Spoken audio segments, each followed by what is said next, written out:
মধ্যপ্রাচ্যে চলমান উত্তেজনার আগুনে যেন নতুন করে ঘি ঢেলে দিল ইসরায়েল। যুদ্ধবিরতির মধ্যে আবারও ইরানকে হুমকি দিল দেশটির প্রতিরক্ষামন্ত্রী ইসরায়েল কাৎজ।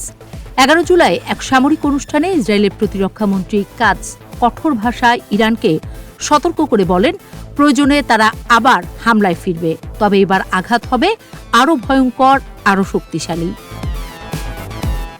তেল আবিবে বিমান বাহিনীর এক অনুষ্ঠানে কাৎজ বলেন, ইসরায়েলকে যদি কেউ হুমকি দেয় কিংবা আঘাত করার চেষ্টা করে, তাহলে আমাদের লম্বা হাত তেহরান, তাবরিজ বা ইস্পাহানের মতো যে কোনো জায়গায় পৌঁছে যাবে। আর একবার যদি ফিরে আসতে হয়, এবার আমরা আরও বেশি শক্তিশালীভাবে ফিরব। এই হুঁশিয়ারি এমন এক সময় এলো যখন গত মাসে যুক্তরাষ্ট্রের মধ্যস্থতায় ইরান ও ইসরায়েল সাময়িক যুদ্ধবিরতিতে সম্মত হয়েছে। উল্লেখ্য, 13 জুন আকস্মিকভাবে ইরানে আঘাত হানে ইসরায়েল, যার জেরে উভয় দেশের মধ্যে পাল্টাপাল্টি হামলা শুরু হয়। এরপর 21 জুন যুক্তরাষ্ট্র ইরানের ফোর্ডো, ইস্পাহান এবং নাতানজের মতো গুরুত্বপূর্ণ পারমাণবিক স্থাপনায় হামলা চালায়। যদিও মার্কিন প্রেসিডেন্ট দাবি করেন এই হামলায় ইরানের পারমাণবিক কার্যক্রম প্রায় ধ্বংস হয়ে গেছে। অবশ্য ইসরায়েলি গোয়েন্দাদের ধারণা, তেহরানের কাছে এখনও উল্লেখযোগ্য পরিমাণে 60% মাত্রায় সমৃদ্ধ ইউরেনিয়াম রয়ে গেছে, যা পারমাণবিক অস্ত্র তৈরির জন্য ব্যবহৃত হতে পারে।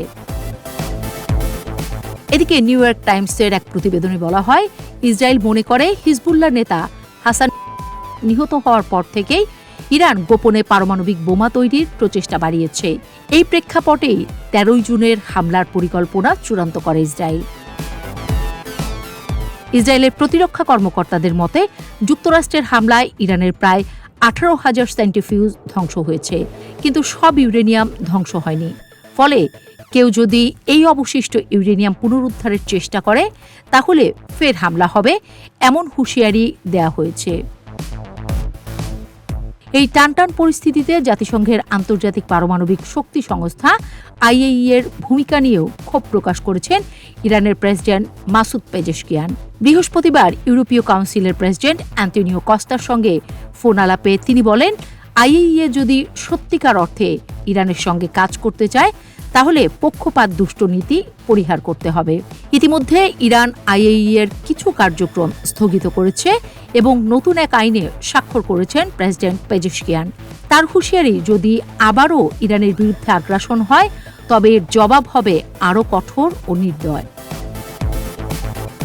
যুদ্ধবিরতির ছায়াতেও যেভাবে হুমকি ধামকির ভাষা ব্যবহার হচ্ছে, তা মধ্যপ্রাচ্যে যে কোনো সময় পরিস্থিতি আবার ভয়াবহ রূপ নিতে পারে বলে ধারণা করছেন বিশ্লেষকরা। পারমাণবিক অস্ত্র এবং আঞ্চলিক প্রভাব বিস্তারের লড়াই এক ভয়ঙ্কর রূপ নিচ্ছে, যার মূল্য হয়তো পুরো অঞ্চলকেই চুকাতে হবে।